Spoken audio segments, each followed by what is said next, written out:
Comenzar esta presentación. Muchísimas gracias por acompañarnos. Esta es una enorme celebración. En primer lugar, esta presentación se inscribe en el marco del Día Nacional del Libro, porque mañana es cumpleaños de Sor Juana, entonces se dice que es el Día Nacional del Libro, y es así como desde la Biblioteca Nacional pues celebramos esta presentación, ¿no? Nos da muchísimo gusto y también es de festejar que haya salido a la luz este trabajo de Fernando Cruz Quintana, pues quien hizo su postdoctorado en este instituto hace algunos años, entre 2018 y 2019, y bueno, sigue siendo muy querido por esta casa y por eso es que estamos muy contentos de emocionarnos con este trabajo de él, ¿no? Y bueno, a continuación le voy a dar la palabra a alguien que también ha marcado mucho el camino de Fernando. Es la doctora Delia Crowin, profesora de la Facultad de Ciencias Políticas y Sociales de la UNAM, y bueno, que además también tiene un libro publicado por esta editorial Tintable, que es la que publica el libro de Fernando Cruz. Coordinó el libro Culturas en México, que se publicó por Tintable, y bueno, además tiene una enorme trayectoria, muchísimas publicaciones, entonces es un honor que la doctora Delia Crowin nos acompañe. Perdón, el libro Industria Cultural en México. Gracias. Buenos días a todos o tardes. Es para mí un gusto estar en esta mesa y sobre todo en este Día del Libro, como ya dijo Laura Elisa, y festejando la publicación del libro de Fernando, un exalumno muy querido con el cual he seguido afortunadamente en contacto. Creo que es una doble celebración el día de hoy que se publique un libro, se presente un libro publicado por Tintable, que es una editorial con una fuerte presencia en la comunicación, y este libro, La industria del libro en la era digital, tiene la virtud de que es una mirada de Fernando desde la economía política de la comunicación, que es un tema, yo diría, que poco abordado en términos de libros. Probablemente hay ponencias, artículos, trabajos más cortos, pero el hecho de que Fernando se haya dado a la tarea de hacer un libro con este tema es especialmente importante, no solo por el tema en sí, sino para el campo de la comunicación. Hay que recordar que tal vez junto con la industria de la música, la industria editorial fue la que más cambió desde sus orígenes todo el proceso a partir de la digitalización, todo el proceso industrial, porque cada una de estas industrias culturales son también, y sobre todo industrias, muchas veces con objetivos económicos. Y cuando hablamos del caso del libro, tenemos que pensar que se cambiaron los soportes, las audiencias, los modelos de negocio muy notoriamente, y también las prácticas culturales. Fernando termina diciendo que el libro impreso es en sí un objeto cultural, y no podríamos haberlo pensado hace años que iba a ser totalmente digital y con dispositivos creados especialmente para esta exposición digital del libro. Estas dos industrias, la de la música y la de la industria editorial en general, creo que al mismo tiempo, además de ser pioneras cada quien en su momento, tal vez la de la música un poco antes, según dicen los expertos, pienso que hubo un diálogo entre estas dos industrias tan importantes, en el sentido de que se copiaron o se imitaron ciertas estrategias, sobre todo que tienen que ver con el negocio, pero también me imagino que habrá habido una retroalimentación, sobre todo en el tema de los modelos de negocio. Pienso que tal vez la de la música ha sido una industria más brutal en términos de los creadores, del tratamiento que le da a los creadores, en tanto que la industria editorial pienso que tuvo como un acomodo mucho más amable para cambiar de los procesos tradicionales de trabajo a los procesos digitales. Esto llevó, en el caso de los libros, a una relación absolutamente novedosa con los receptores, con las audiencias en general, y si hablamos de la música, con sus escuchas, y con los lectores. Cuando conocí los orígenes de este trabajo ya estaba en la mente de Fernando. Él llegó ya con su mochila de ideas de que este iba a ser su tema de tesis de doctorado, lo cual es muy saludable porque hay algunas personas que no se definen muy bien y se insume un tiempo valiosísimo en definir exactamente qué es lo que se va a hacer de tesis. En el caso de Fernando no fue así, él llegó con su tema y desarrolló su tema. Entonces no puedo decir que lo conociera desde el germen, desde la semilla, pero sí puedo decir que conocí la evolución de este trabajo, lo vi crecer, decantarse, enfrentarse a una realidad que estaba cambiando mucho en ese momento en que él estaba haciendo su trabajo de investigación, que a la vez que enriquecía el tema, le iba imponiendo retos diferentes sobre lo que tenía que tratar, ¿no?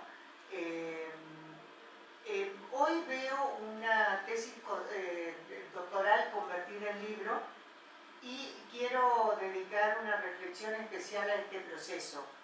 Parecería, para quien lo ve desde afuera, que alguien hace una tesis y luego consigue un editor que amablemente se la publique.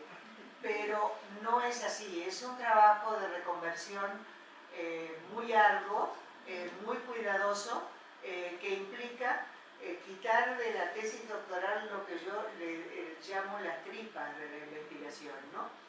Siempre le digo a mis alumnos, quiten las tripas, ¿no? Porque a quién le interesa ver ese proceso de que fui a buscar a tal persona, lo quise entrevistar, pero no pude, en fin, cosas que son anecdóticas, pero que en definitiva para un lector final de un libro no tienen la menor importancia, salvo que este lector sea un investigador que esté viendo a ver cómo va ese proceso. Entonces, es un proceso de renunciamiento basar la tesis a un libro. Es renunciar muchas experiencias que fueron muy vívidas, muy importantes en el proceso de investigación, pero que no tienen finalmente que aparecer en el trabajo que va a llegar a las manos de un lector interesado en el tema. Entonces, en este sentido,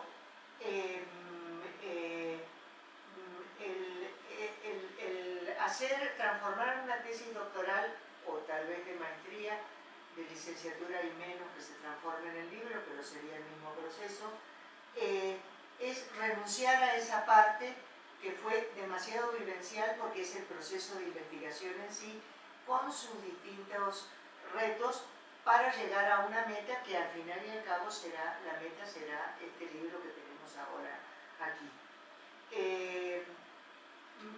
Es un renunciamiento porque ese camino fue íntimo, personal y seguramente muy pocos lo conocen más que el propio protagonista. El libro, además de su introducción y sus conclusiones, tiene 3 grandes capítulos. El primero referido al estudio de las industrias culturales en la era digital, el segundo sobre libros y su industria, y el tercero analiza la industria librera en este siglo. En el primer apartado yo quiero hacer una reivindicación latinoamericanista y mexicana porque Fernando escoge para apoyar su estudio desde la economía política de la comunicación, esta industria, la industria del libro, a un autor, un colega muy querido, Enrique Sánchez Ruiz, que hace poco más de 30 años presentó un modelo de la Universidad de Guadalajara, olvidé decirle. Y reivindico esto porque como productos de la colonización, todos nosotros tenemos la tendencia a mirar mucho hacia afuera. Incluso se premia mucho el citar bibliografías que vienen del exterior en lugar de citar las propias. Entonces, no solo porque le tengo un gran afecto a Fernando y mucho a Enrique Sánchez Ruiz, me parece muy acertado que él tomara a este autor para ver los cambios estructurales que se dio en la industria del libro y en un momento histórico. En el segundo capítulo empieza Fernando desmenuzando un tema fundamental de su trabajo y se pregunta qué es el libro. Aquí es donde él se despliega en un análisis de la comercialización del libro, que aunque puede parecer boyante o estar en crisis según como se lo mire, habla de una robustez en la producción, porque el libro ha pasado por muchos cambios y sin embargo sigue estando con toda la presencia en la comercialización y en la búsqueda de sus lectores, ¿no? Me llama siempre la atención cuando vienen colegas del interior o del exterior que lo primero que hacen es ir a la librería, ¿no? Es como si se hiciera un salto de que, bueno, ahora ya la difusión de los libros parecería, que no es cierto, que es universal, pero no lo es así, ¿no? Sabemos que hay... el tercer capítulo va a mirar directamente desde la digitalización, el proceso de producción, comercialización, que es un proceso que está en cambio, en transformación. Y hago aquí una anotación que la hace el propio autor, que esta obra fue, y su doctorado y su posterior transformación, fue hecha antes de la pandemia. Y aquí hago la anotación con la idea de entusiasmarlo a Fernando para que haga un estudio de esta época, porque me parece que constituye en términos de muchas industrias culturales, pero en específico en la del libro, un antes y un después. Entonces me parece que es un momento clave que cambió muchísimo, incluso la industria de la música, a la cual hacía referencia antes, cambió mucho en la época de la pandemia. Entonces es una invitación a que sigas en esto, porque creo que van a encontrar mucho material allí. Y estas transformaciones que fue experimentando tanto en lo tecnológico como en los sistemas de comercialización y los receptores, los lectores de las obras escritas o digitales, la van a llevar, como lo dice Fernando, a la consolidación de una industria mixta, porque no podríamos decir ahora que nos vamos a decantar, a pesar de que la gente siga yendo a las librerías a comprar, nos vamos a decantar únicamente por lo físico. Lo digital sigue siendo muy importante, sobre todo en el ámbito de la producción universitaria, diría yo, y la producción que es un poco marginal en términos de la capacidad de conseguir una edición que cuesta en papel, y que a través de América Latina ha tenido siempre el enorme problema de una distribución muy mala, por no decir pésima. Entonces, como ya ha pasado el tiempo en que los investigadores iban con sus obras a los congresos y las repartían, es muy importante este aspecto de la digitalización, donde puedes tener acceso a cosas que antes no.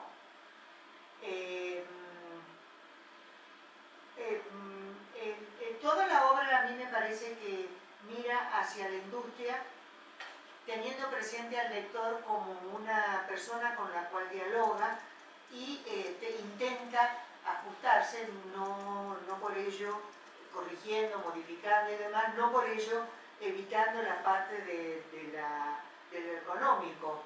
Y también hay que decir que fue una industria que fue capaz de impulsar el desarrollo del hardware y el software de una manera tan específica para buscar a esos interlocutores y llegar a ellos de una manera más o menos rápida. Llegando ya a las conclusiones, me alegra que después de un trabajo tan arduo y de tanto tiempo que ha perseguido al autor, llegue a una conclusión que es modesta, pero que no deja de ser absolutamente cierta. Que la tecnología, por más ponderada que sea, será siempre solo un soporte. En este sentido, Fernando reivindica la materialidad del libro, pero también de la lectura en cualquiera de sus formas, aún en esas especies de discursos segmentados por los cuales se pagan como tiempo compartido en San Juan para la lectura.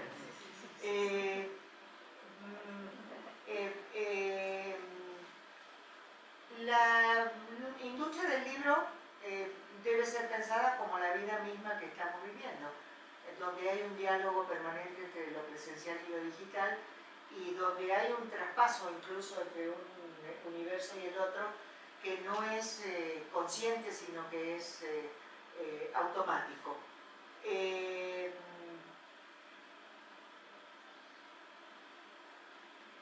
El libro, dice Fernando, es una tecnología muy simple, puesto que se constituye principalmente de hojas de papel que contienen escritura. Cada ejemplar impreso es, en sí mismo, su propio dispositivo de lectura.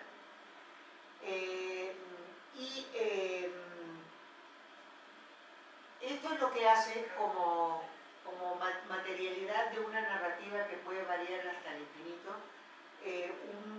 un poco insustituible al libro, además de esa cuestión de tocarlo, de rayarlo, de escribirlo, que por lo menos a mi generación todavía le pertenece, pero veo que no se renuncia tan fácilmente en generaciones de más jóvenes. Entonces podríamos decir, como lo hace el autor, que las repercusiones de la industria del libro en la vida digital que hoy estamos compartiendo sí es importante, pero al mismo tiempo este pasaje entre lo material y lo virtual lo ha hecho con mucho éxito. Quiero hacer una nota al pie, y con esto cierro, que me pareció interesante. Yo no sé qué porcentaje, pero en un altísimo porcentaje, los Zoom que se hicieron durante la pandemia tenían como pantalla libreros.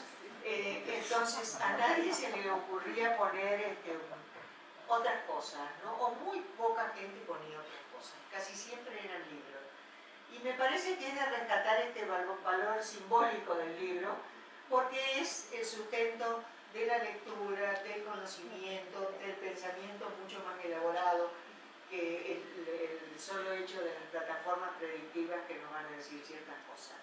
Entonces creo, Fernando, que el libro sigue vivo, es un símbolo de conocimiento y saber.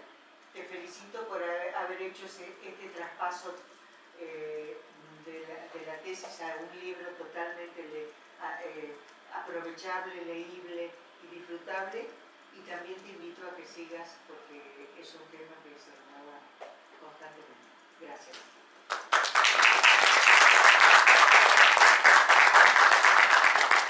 Muchas gracias, doctora Delia, por sus palabras. Yo en lo personal me quedo con ese consejo de quitarle las tripas a la tesis, lo voy a aplicar también. Y bueno, a continuación le voy a dar la palabra a otra persona que también ha marcado mucho el camino profesional de Fernando, a la doctora Isabel Galina, pues miembro de este instituto y también experta en esta cuestión de lo digital, de quien también aprendemos bastante.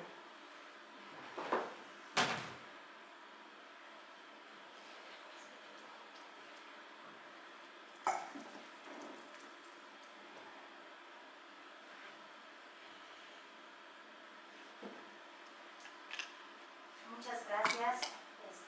Buenos días a todos. Es un verdadero gusto estar aquí. Siempre es una ocasión muy feliz la de las presentaciones de los libros. Sabemos el trabajo que involucra escribir y producir un libro y enhorabuena, Fernando, por este interesante texto.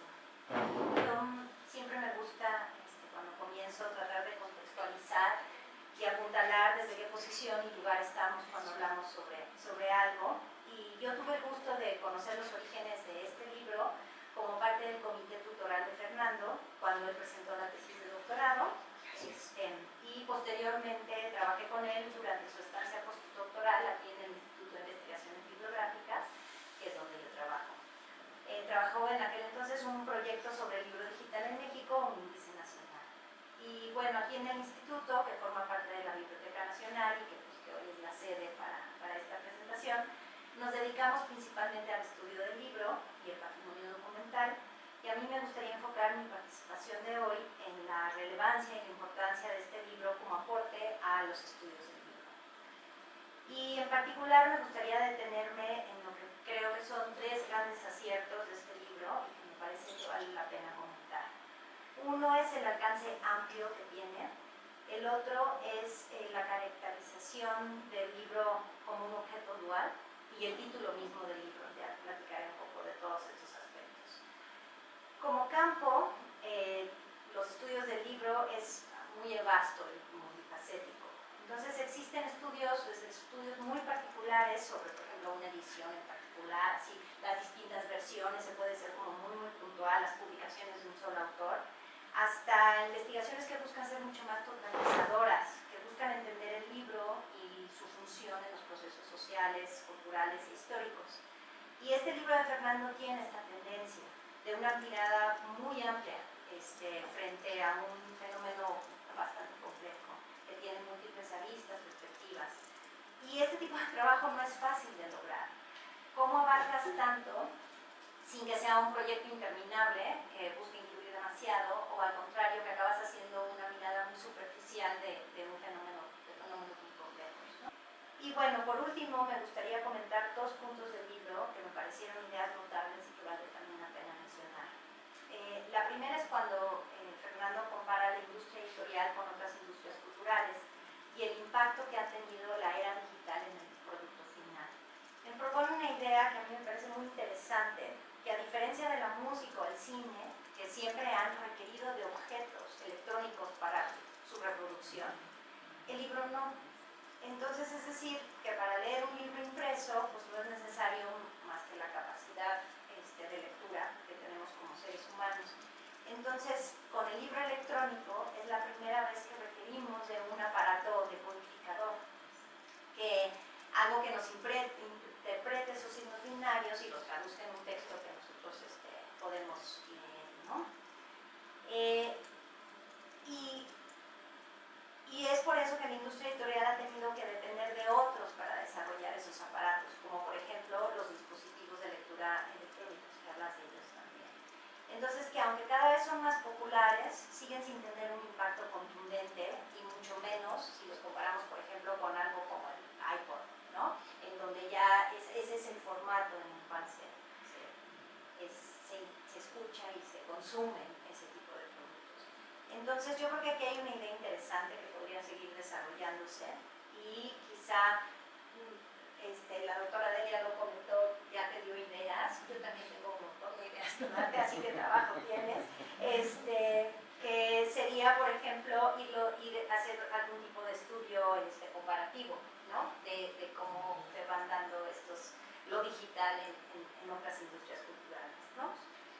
Y creo que por último el otro punto a destacar es la idea de que hay cambios que la era digital introduce en la industria del libro que simplemente auxilian procesos de antaño en la industria. Esto es algo que me acuerdo que platicamos mucho cuando trabajábamos aquí juntos. Y otros que podemos observar como cambios paradigmáticos. Y creo que en particular en el capítulo 3 dedicas muchas líneas a apuntalar y reflexionar por dónde están o por dónde pueden estar estos cambios que son paradigmáticos y no solamente pues, hacer lo mismo, pero un poco más rápido, más eficiente o sin gastar tanto papel, ¿no?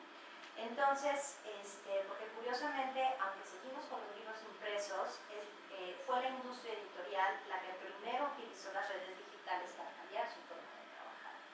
Entonces, el caso que aborda Fernando es en particular de cómo Amazon, pues finalmente la gran tienda, empezó vendiendo ni más ni menos que libros. Y yo creo que eso es un tema muy importante.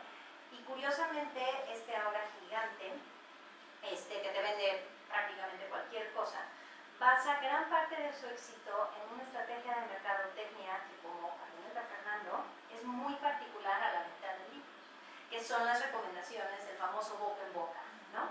Y Amazon eso es lo que hace, te va dando recomendaciones, ¿no? Entonces compramos y leemos libros que nos recomiendan otros, que tienen gustos similares a los nuestros.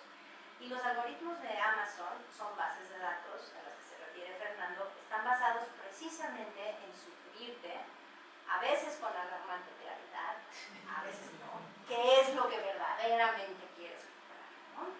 Entonces, pues voy a detenerme aquí. Hice una selección de algunas cosas que me parecieron relevantes, pero en realidad existen muchas que comentar.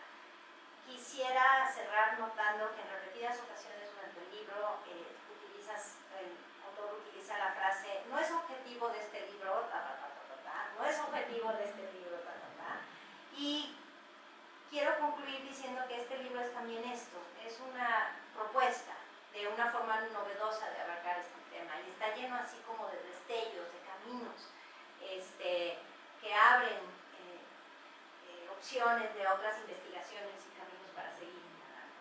Entonces, pues felicidades Fernando y los invito a todos que no han tenido la oportunidad de lo vean. Muchas gracias.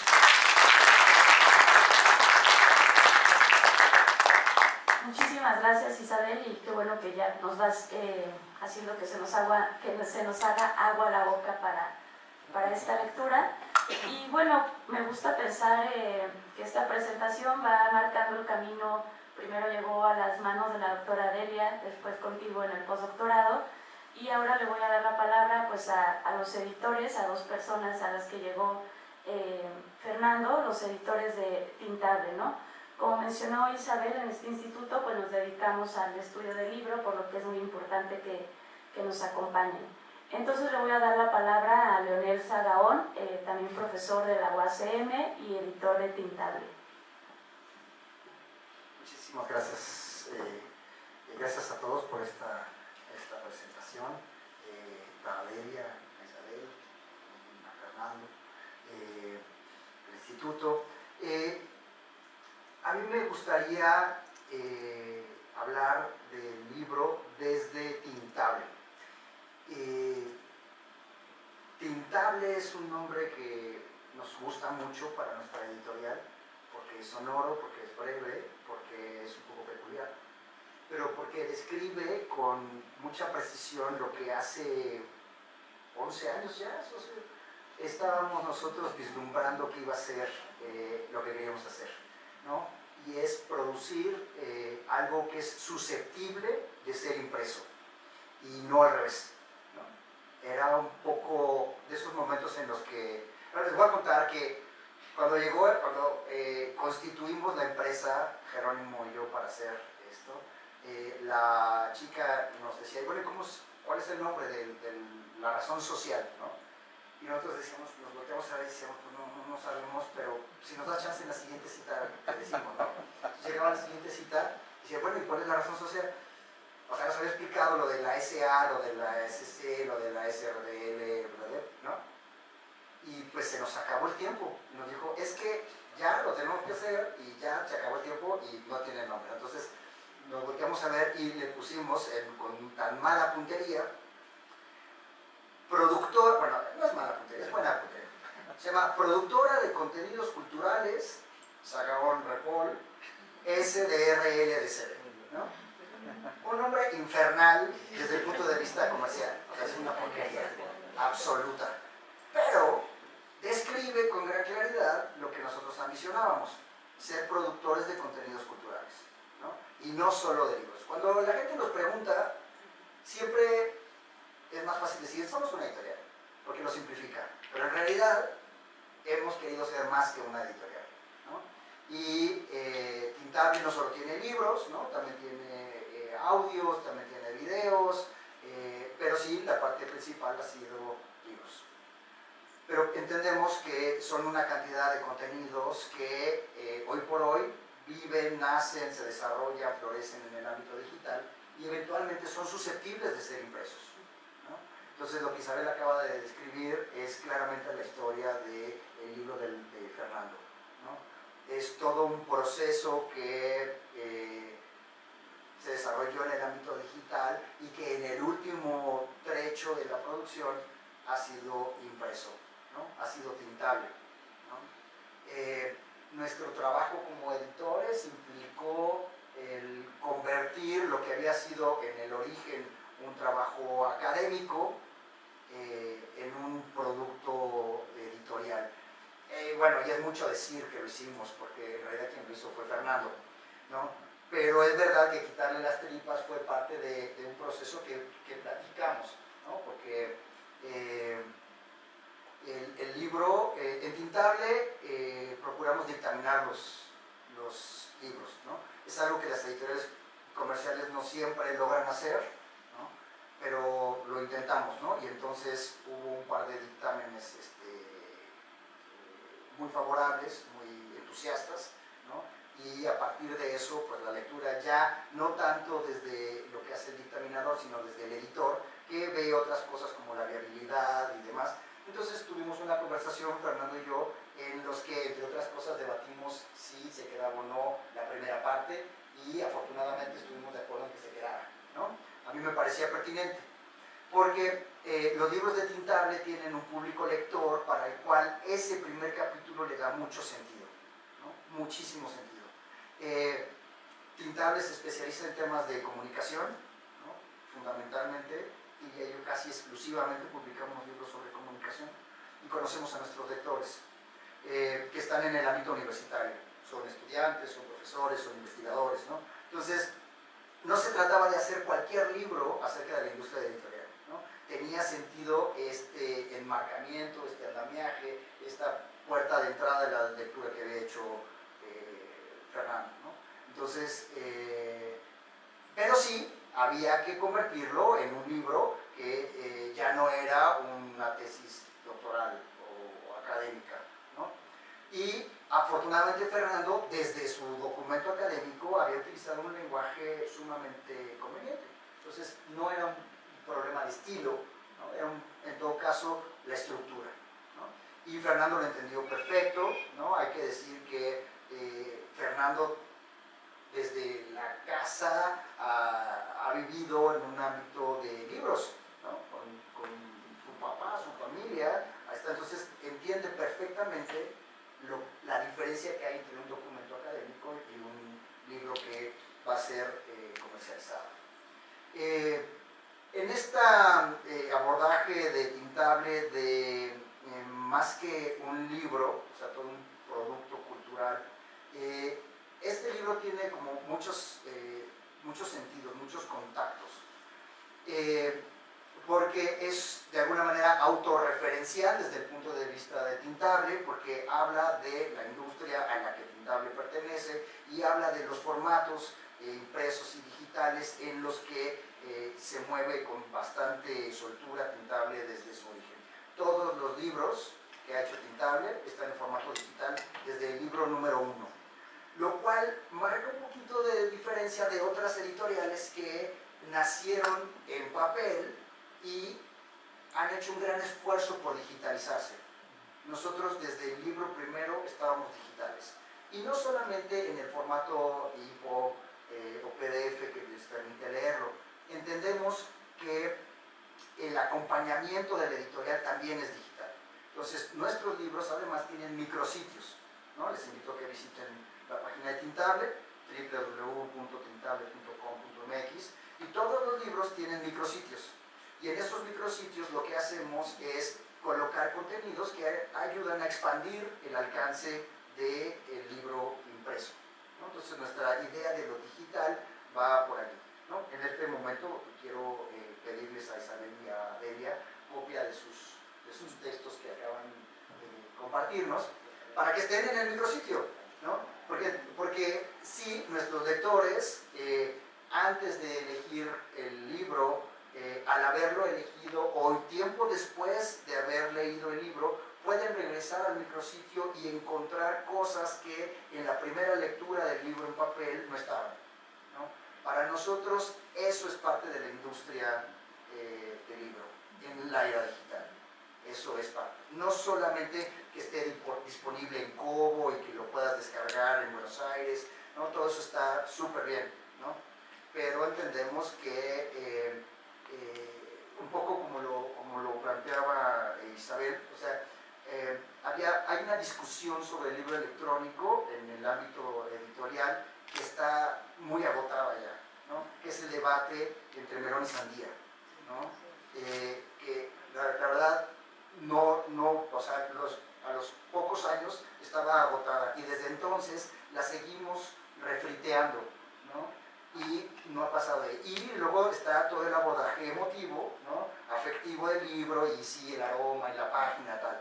Lo que no ha habido, y es una carencia importante especialmente en México, es esta reflexión un poquito más profunda con la que empieza Fernando. El libro de Fernando es un comienzo para otro tipo de debate, ¿no? Que abra puertas que hasta el momento no hemos podido abrir sobre la reflexión por los procesos digitales o la era digital en la industria editorial. En este paralelismo que hace Fernando con la industria de la música o la industria cinematográfica o la industria de la televisión o la industria de la fotografía, yo creo que el efecto de lo digital en el libro ha sido mucho más lento y menos... ¿Ya usaste un tema como más rudo o violento? O No, cuando dijiste lo que le había pasado a la transformación en la música había sido brutal, dijiste, ¿no? Brutal, ¿no? En el caso de los libros no, y Fernando adelanta una de las razones, ¿no? Que tiene que ver con la no necesidad de tener un dispositivo, ¿sí? Pero también nos ha dado tiempo, o nos está dando tiempo, de hacer una reflexión más aterrizada, más profunda, que necesita de un libro como el de Fernando para enriquecerse. En Tintable pensamos muchísimo lo que afirmó en su momento Gabriel Said, ¿no? Que dice que nuestro papel como editores y el papel del libro es colocar libros en el seno de conversaciones, ¿no? Para nutrirlas, para que la conversación siga por otros medios. Entonces, queremos pensar que en el marco de la conversación, que es una reflexión que es académica o no, que es industrial o no, que es comercial o no, pero es una conversación, es una discusión sobre qué onda con la industria del libro en la era digital, hemos podido colocar un libro en medio de esa conversación para poderlo enriquecer. Estamos súper contentos. Les invitamos a comprar el libro, les invitamos a visitar el sitio y pues les doy las gracias a ustedes y pues muchas gracias también a ti, Fernando, por haberte acercado a Tintable para tu propuesta de libro. Muchas gracias.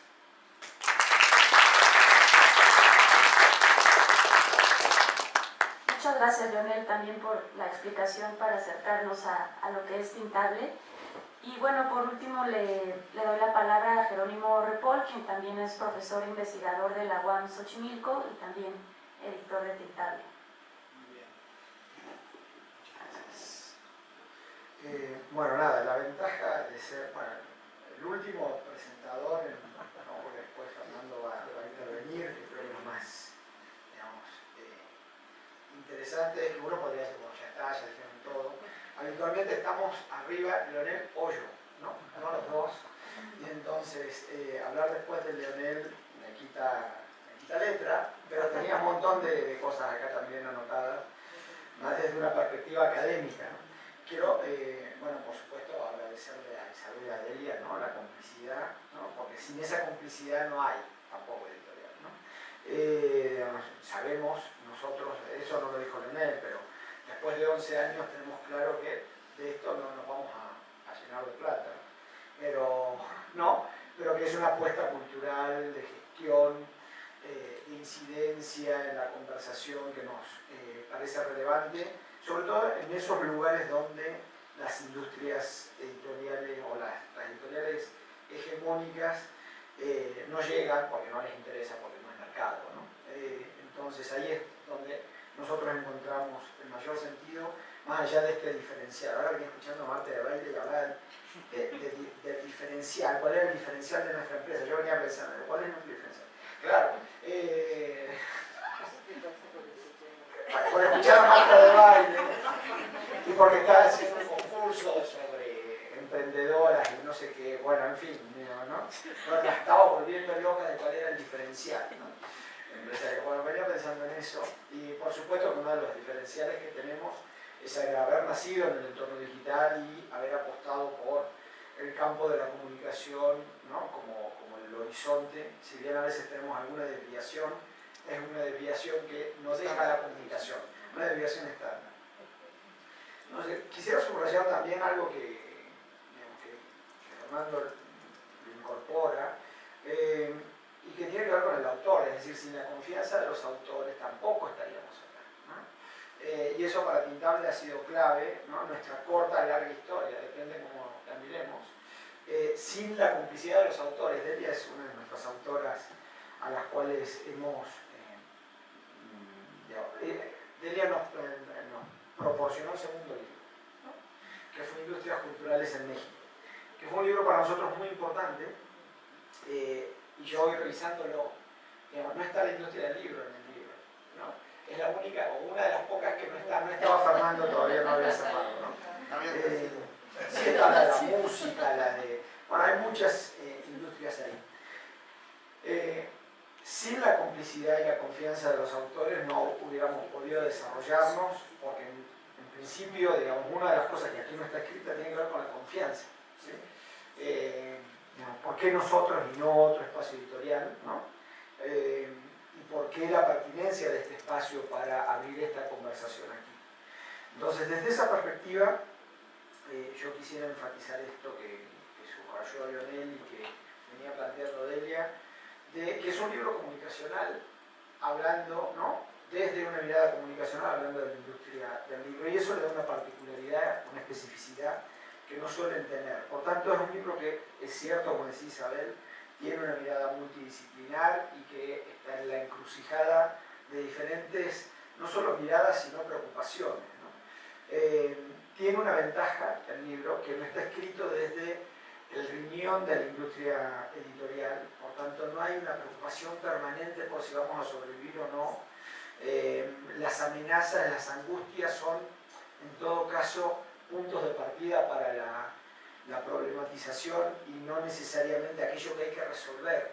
No es un libro complaciente porque no presenta recetas, no es un libro predictivo, pero sí recupera una larga trayectoria en este enfoque histórico-estructural que recupera de la economía política, crítica, de la comunicación y la cultura, que podríamos englobar ahí también a la ecología de la comunicación, si bien no es el marco específico, aparece todo el tiempo, cuando uno lo lee con otros ojos y no desde el marco que presenta, esto está acá también, ¿no? Cuando lo enfoca desde ese lugar, sí puede plantear cierta perspectiva, ¿no? Hacia dónde vamos sin, digamos, ser taxativos, es decir, tampoco un libro complaciente en aras de encontrar respuestas, ¿no? Eso a veces desespera, ¿no? Puede desesperar a un lector que quiere, digamos, ¿no? La resolución del problema. Y aquí me parece que lo más fértil del libro pasa por la problematización. En ese sentido también quisiera subrayar que es una, y ahí después le tengo un par de pruebas, yo inevitablemente lo leía pensando que iba a estar bien también, más desde la óptica académica que desde la óptica editorial, ¿no? Y a mí me generó un montón de preguntas, ¿no? Un poco lo que dice Delia, yo tengo acá otras para hacer, otras investigaciones para desarrollar, ¿no? Y desde ese lugar, ¿no? Insisto, creo que, digamos, hay una... en esa combinación entre la academia y el editor, aparecen, digamos, una serie de virtudes del libro que me parece vale la pena subrayar. De entrada, tiene una propuesta pedagógica, no solo porque está pensada desde cómo se narra, y esa narración en función también del interlocutor al cual aspira interpelar, sino también porque, y que eso redunda, por tanto, en una lógica de no caducidad, ¿no? Y esto me parece que es una de las características que no sé si lo dijo al principio de que, oye, tarde, perdón, el periférico es horrible otra vez, ¿no? Sí, estoy cerquita acá, lo guardo, ¿no? Que tiene que ver con que la mayor parte de los libros libros y artículos que se enfocan en las industrias creativas, culturales. Hay un muy buen artículo teórico en el libro de Delia, de Gaetan Tremblay, sobre las industrias creativas o el devenir de las industrias culturales hacia las industrias creativas. Suelen tener una rápida caducidad, ¿no? Porque se enfocan en la fotografía de lo que está pasando con esta industria hoy, ahora acá en México, ¿no? Y entonces son libros que exigen o artículos que exigen una permanente actualización. Este libro no. Este libro augura, digamos, que es algo que a los editores sí nos preocupa, ¿no? Que no muere inmediatamente, ¿no? Nos preocupaba con el de Delia cuando lo hicimos y sabíamos que lo íbamos a tener que actualizar, quizás tengamos que hacer una versión nueva. En todo caso, digamos, cada autor fue siguiendo, y en esta extensión que suponen siempre no solo el espacio digital de Editable, sino lo que van haciendo los autores en otros espacios también. En ese sentido no nos asumimos como una editorial en competencia, sino en sinergia con otras industrias, con otros medios, ¿no? Hemos hecho trabajos con el FONCA, con Radio Educación, en fin, digamos, con otros actores. Este es un libro que no va a caducar rápidamente. Algunas cosas siempre, digamos, uno diría de otra manera. Delia le estaba diciendo que nos pasó la pandemia por encima y valdría la pena, digamos, hacer un nuevo capítulo por lo menos, o una relectura de hacia dónde se movió, y se movió hacia diferentes lugares, no en una sola dirección, ¿no? Hubo mucha circulación del papel, ¿no? A través de Amazon y todo lo que queramos, ¿no? Todos los bienes nos trajeron libros hasta la casa. Digamos, las librerías están más en crisis que el editorial en sí, ¿no? Y que el libro físico en particular. Entonces, desde esa perspectiva, creo que la apuesta por una discusión que no se anude al dato, aunque el dato esté ahí, ¿no? Le da una característica al libro, digamos, que rebasa justamente lo coyuntural y yo diría también el anclaje de lo nacional, que también es otra tentación de las industrias creativas, ¿no? Por supuesto de que en su elaboración aparece esta lógica de la transmedialidad, etc. Subrayar un par de cosas más. Yo puedo hablar un montón, como Delia, un montón, pero me voy a limitar. Creo que es esto que subrayó Lionel, ¿no? Es algo que nos faltaba en el catálogo. No solo no teníamos este capítulo en el libro de Industrias Culturales, sino que además no habíamos enfatizado, digamos, a la industria editorial como parte del campo de la comunicación, ¿no? Suele estar siempre al margen, por alguna razón no fácil de explicar, ¿no? O sea, como que la comunicación arranca con la radio, el cine, la televisión, a veces aparecen las telecomunicaciones cuando somos peligrosos, pero nuestro campo, digamos, se quedó en una zona de confort por, digamos, la presencia y la centralidad que tenían los medios masivos de comunicación social, ¿no? De difusión, en fin, encontraríamos otra discusión más específica. Pero lo editorial quedó al margen, excepto, ¿no? A cuentagotas, cada tanto a alguien se le ocurre que el campo de la edición también está en el campo de la comunicación y que en realidad es el campo que podríamos decir da origen, ¿no? De ahí aparece también la edición de periódicos y a partir de ahí podríamos jugar con otras cosas. Entonces creo que esto lo sitúa en nuestro campo, aunque dialoga con otros campos y que la mirada de Fernando está cargada de otras miradas sociológicas, editoriales, políticas, en fin, pasan por diferentes lugares. Dicho eso, creo que también nos sitúa en torno a un objeto que reconoce desde el título cuál es el marco, ¿no? La industria, como decía Isabel, digamos, bien centrado ahí, y nos dice todo el tiempo qué es lo que no va a hacer. Eso es cierto. A veces parece, digamos, un exceso, pero yo creo que es una apuesta política y una apuesta también de orden pedagógico, el decir lo que uno no va a hacer, ¿no? Es sincero, un libro honesto. Pero no es solo honestidad, digamos, articulada con lo que no pude hacer, sino esto es lo que él quiso hacer, ¿no? Y eso me parece, digamos, que es también relevante en un espacio donde pretendemos siempre hablar de todo, todos, y a veces no terminamos apretando nada. Aquí aprieta sobre cómo la era digital, digamos, transforma, ¿no? Digamos, no suprime, pero cambia las reglas del juego del campo editorial. Pero no se va con la finta de lo digital, ¿no? Yo creo que es un libro que se sitúa en la era digital, por supuesto que es, digamos, el espectro que recorre todo el libro permanentemente, pero está hablando de la industria del libro, ¿no? Ese es el foco, ¿no? Y entonces eso implica que no está solo situado con la tentación de lo digital, ¿no? Y por tanto eso le permite tomar distancia también de qué es lo nuevo, pero también de cuáles son las rupturas, cuáles son las transformaciones, pero también las continuidades. Y eso me parece que también es una aportación al libro, porque tenemos la tentación permanente de tirar el agua sucia con el niño, la bañadera y todo. Y aquí aparecen cosas que no. Está claro que, digamos, también hay males que siguen subsistiendo, que hay un proceso de concentración de las grandes editoriales brutal, que eso implica que hay una cantidad de voces que quedan marginadas de la edición, aunque ahí está Wattpad y podemos escribir lo que queramos, ¿no? Desde ese lugar, digamos, quisiera como, digamos, focalizar un par de cosas que no sé si las dijo Delia al principio y te disculpa si sí, pero que me parece que sería interesante que Fernando ahora pescara alguna, lo que quiera, o no ninguna, que haga lo que quiera, pero que a mí me interesaba. Hay una discusión que quizá por el momento de elaboración no estaba tan centrada o tan explícita, yo diría, pero que está implícita en toda la obra, y que tiene que ver con la materialidad. Delia estuvo subrayando aquí cuál es la definición del libro que va desagregando Fernando a partir de diferentes autores, finalmente se queda con una, ¿no? Amplia, compleja, es una definición libro, ¿no? Enorme, como la materialidad es uno de los vectores centrales, ¿no? de toda la obra, y hoy podríamos decir Scolari está hablando ahora del destino material, ¿no? Él siempre tiene una metáfora nueva, pero creo que es válido en este caso, ¿no? Pensar en la materialidad tanto del libro físico como del libro digital, y ahí, por ejemplo, explorar los marcos, ¿no?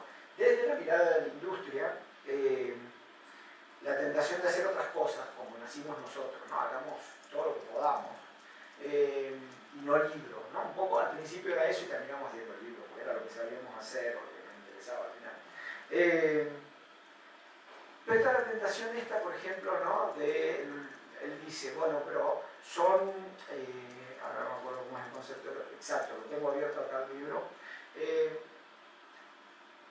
pero es como una caja donde puede caber todo el libro hoy, y más allá del anclaje institucional, y más allá de que diga esto es un libro, ¿no? A partir de ahí, toda la ambigüedad posible, ¿no? Entra el video, dice, entra el sonido, los audiolibros, bueno, la FIL tiene un pabellón de audiolibros, ¿son libros? No sé si son libros. También para comercializar lo que dice un libro, pero para mí es otra cosa, es un podcast, ¿no? En todo caso, el podcast es radio, no sé, no es radio tampoco, es otra cosa, es otra especie, ¿no? Está claro que hay muchos audiolibros que nos encanta escuchar y provienen los audiolibros de textos antes estabilizados en los libros, sí. Pero en un libro, no sé, me parece que interpela otro sentido de entrada, no el de la vista. Entonces, eso lo podemos escuchar y no leer. ¿Es un libro? No sé si es un libro, vuelvo, ¿no? Bueno, yo lo dejo ahí. Desde una perspectiva sociocultural creo que la industria para la industria editorial, que no es solo editorial ya, sino que es, digamos, un espacio donde convergen diferentes industrias. Creo que valdría la pena preguntarnos por qué aferrarnos al formato o a la noción de libro cuando en realidad estamos haciendo más cosas que libros, ¿no? Y al libro creo que le quedan reservadas sus propias características, ¿no? Lo que subrayó desde aquí. Es un libro también sin nostalgia, no nos habla del olor de papel, ¿no? Eso está, digamos, superado, como decía Leonel, pero el libro está ahí, ¿no? Sigue estando ahí porque realmente, digamos, en términos de su materialidad, es una gran interfaz difícil de superar. No es que no nos hemos pasado a lo digital porque no hemos tenido recursos o porque no había dispositivo, tampoco porque no hemos querido, ¿no?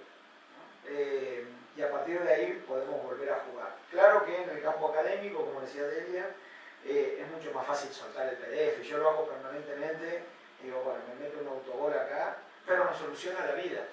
En otros subcampos de lo editorial no está tan claro que el digital sea la mejor manera de experimentar la lectura, ¿no?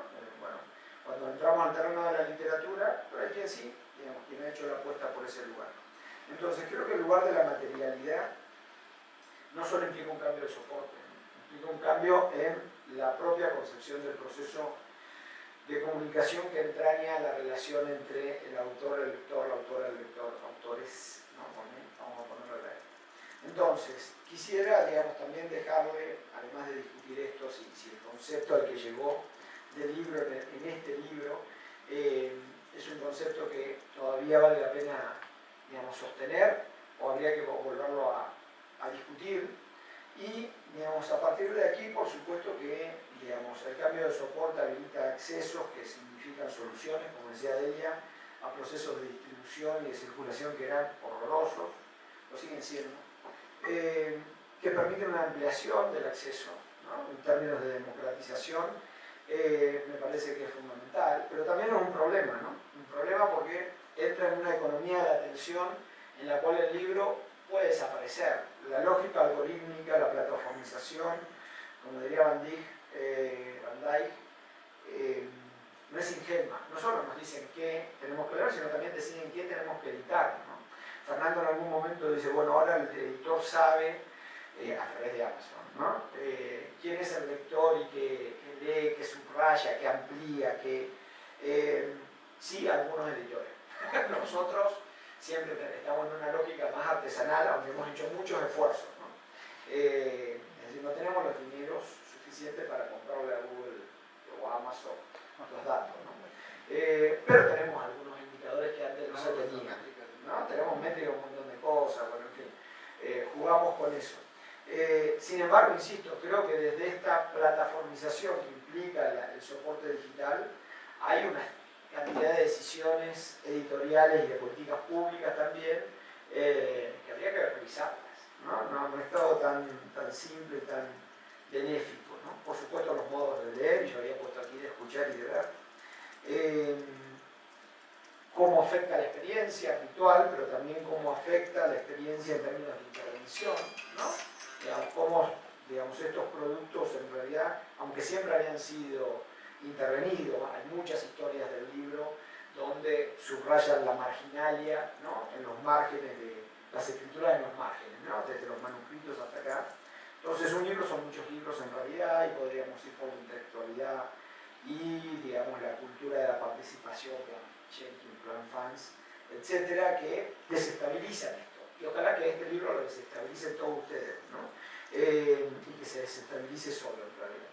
Entonces, desde esa perspectiva creo que el foco, digamos, con todas estas posibilidades, como decía Delia, cuando uno se pone desde el lugar del lector y no solo desde el editor, uno le podría pedir a Fernando, sigue, ¿no? Y sigue, y esos caminos que se abren son múltiples. Creo que en términos de la apuesta, despliega un modelo, como él dice, de análisis, lo sitúa desde una perspectiva específica y logra resolver desde esa perspectiva una reconstrucción del impacto de lo digital en torno al proceso industrial de la hechura de los libros que nos interpela a todos. Por supuesto que a nosotros como editorial, en primer primer lugar, y por eso en esta meta edición que acabamos de hacer estamos muy contentos con la edición y ojalá que le vaya muy bien, pero sobre todo, que es lo que siempre ha sido el norte nuestro, que el libro sirva para abrir una conversación y que en esa conversación Fernando pueda desplegar voz propia. Si en algo colaboramos, estamos realmente, digamos, ya satisfechos con eso. Si se ve, mejor, ¿no? Así que, como dijo Leonel, vayan a la página, vean qué otras cosas podemos hacer y que el libro tenga vida propia. Gracias, Fernando. Muchísimas gracias, Jerónimo, también por plantear y poner varias preguntas que nos dejan pensando. Y bueno, llegamos al punto más lujoso de la presentación, que es escuchar al autor. Fernando me dijo que no quería que leyera semblanzas, y bueno, ya lo conocemos. Pero bueno, actualmente está dando un montón de clases en Ciencias Políticas, en la ENAL, en la UAM Xochimilco. Y bueno, también publicó otro libro este mismo año sobre el panorama del libro digital. Y bueno, pues sin más, te doy la palabra.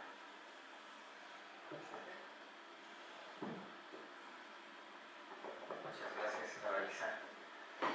Bueno, yo no seré extenso. Sé que ya nos hemos pasado más de la hora y en realidad pues no es mi papel hablar de mi propio trabajo. Para eso estaban mis invitados y les agradezco mucho que estén aquí. Estaba pensando mientras hablaban, no sé si conocen que en nuestros mitos como digitales, electrónicos o de esta era digital, hay un mito muy curioso de las redes sociales, y es que desees algo que quieras que ocurra cada día a las 11:11, ya sea en la mañana o en la noche. A las 11:11, no sé por qué, no a las 12:12 o a las 10:10, es a las 11:11. Y qué curioso que el día de hoy es el 11 del 11. Y a las 11:11 estábamos hablando de esto. Entonces yo creo que ese es un buen augurio, un mito tecnológico que le da un buen augurio para esta publicación. No quería dejar de mencionar esta cosa que me parece muy curiosa, la casualidad. Quiero decir algo, obviamente no haciendo una evaluación de mi trabajo, sino desde la honestidad de decir qué fue lo que pasó aquí. Como mencionó Leonel, y no todos lo saben, yo hice un poco de trampa en esto porque desde la casa he tenido la ventaja de conocer este entorno de la industria del libro.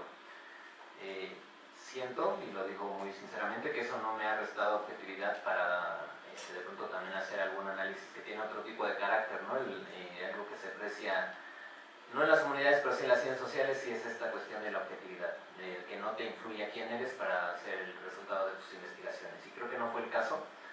Y entonces esta trampa que yo hago es porque pues desde que yo tengo uso de razón conozco de la industria editorial por mi papá, y eso me ha dado mucha ventaja para tener, digamos, un plus, además de todo lo otro que ya ha sido mi propio trayecto, mi formación. Claro que eso me ha servido mucho. Y es en realidad más que un comentario, es también un agradecimiento a mi papá que está aquí presente, y bueno, es mucho de lo que sé de esto, de los libros, es gracias a él.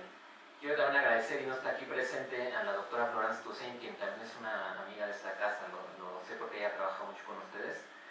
Y quiero mencionarla a ella porque fue la directora principal de mi tesis de doctorado. También Delia e Isabel formaban parte de ese comité tutoral, pero Florence Toussaint era la directora principal.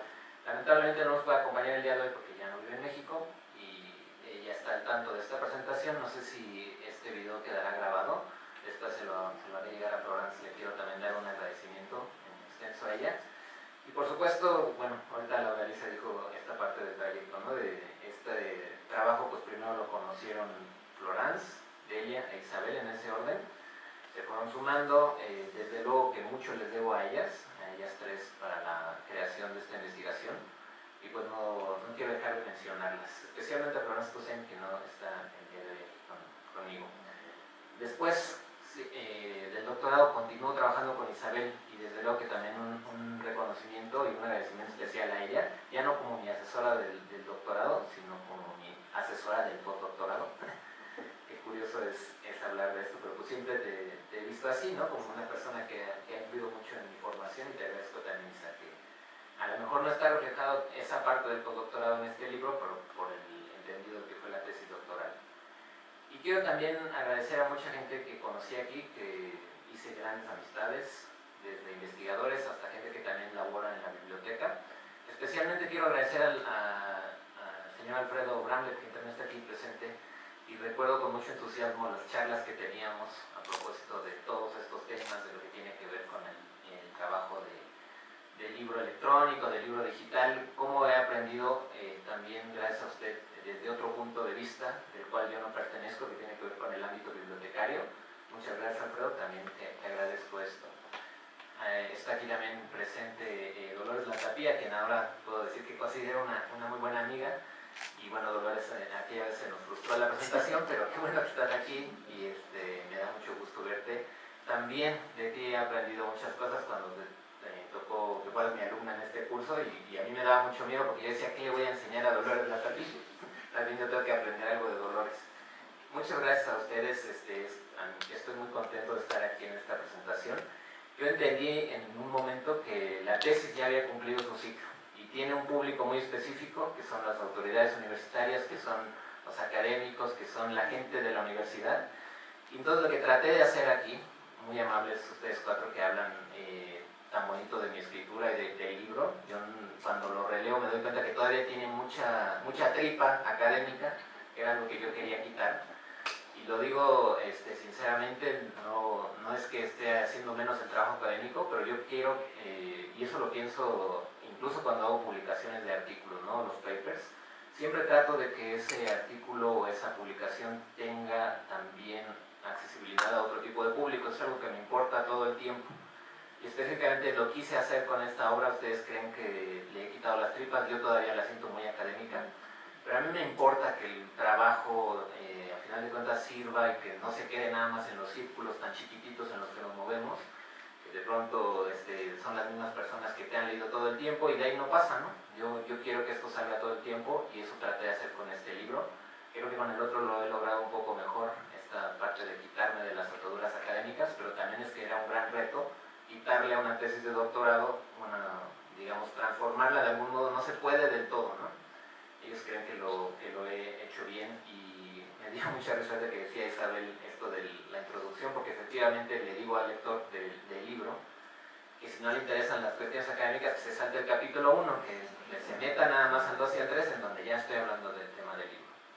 Pero recordaba también cuando las primeras charlas que tenía con Leonel, que él me decía, me encanta el primer capítulo, y yo le decía, es el que menos me gusta a mí. Curioso eso, pero era porque trato de tomar esta distancia del mundo académico pese a lo que reconozco que es en el que yo me muevo, en el que existo, el que me da de comer. Todo el tiempo he procurado que mi trabajo trate de salir de estos círculos tan chiquititos y es lo que traté de hacer con este libro. Estoy muy contento, no voy a agregar nada más y bueno, también los invito, como ya hicieron Leonel y Jerónimo, que conozcan a la editorial, que conozcan otros títulos. Sé que no es el entorno de la comunicación aquí, estamos en el mundo del libro, pero por los títulos hay más de uno que sé que están directamente relacionados con el trabajo que se realiza aquí. Y al igual que ellos, yo los invito a que conozcan a Tintable. Qué curioso, ¿no? Hablando de un tema de la industria del libro en la era digital, que lo hacemos el evento presencialmente, que tenemos el libro impreso, pero es que como dijo Isabel, no se trata este libro de hablar nada más de los libros electrónicos en el entendido de esta discusión que, como decía Leonel, ya rebasadísima. Es más bien, pasó una situación, un cambio que movió a la industria, pero sigue existiendo el libro impreso y no veo ningún indicio, digamos, en el corto o mediano plazo de que eso vaya a cambiar. No lo circunscribo también digamos, en el largo plazo, porque cuando los libros manuscritos, cuando llega a la imprenta, los libros manuscritos siguen existiendo y coexistiendo durante mucho tiempo. Yo no sé si dentro de 100, 200 años eso se vaya a modificar, pero al menos en el corto plazo no va a haber. Simplemente con esto cierro y agradezco también a Laura Elisa, especialmente, que me ayudó a hacer esta presentación del libro, que me ayudó mucho en la pandemia para motivarme que hiciera también este trabajo, una publicación que saliera de la tesis doctoral.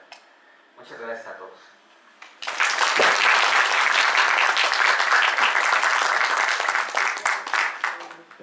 Bueno, muchísimas gracias, muchísimas felicidades, Fernando. Gracias a nuestras presentadoras, a nuestros presentadores. Gracias a ustedes por su presencia. Muchas gracias también al apoyo del Instituto y de Difusión para llevar a cabo esta presentación. Y bueno, aquí están los libros a la venta. También hay una mesita de café y galletas y pues aquí seguiremos. Gracias, hasta luego.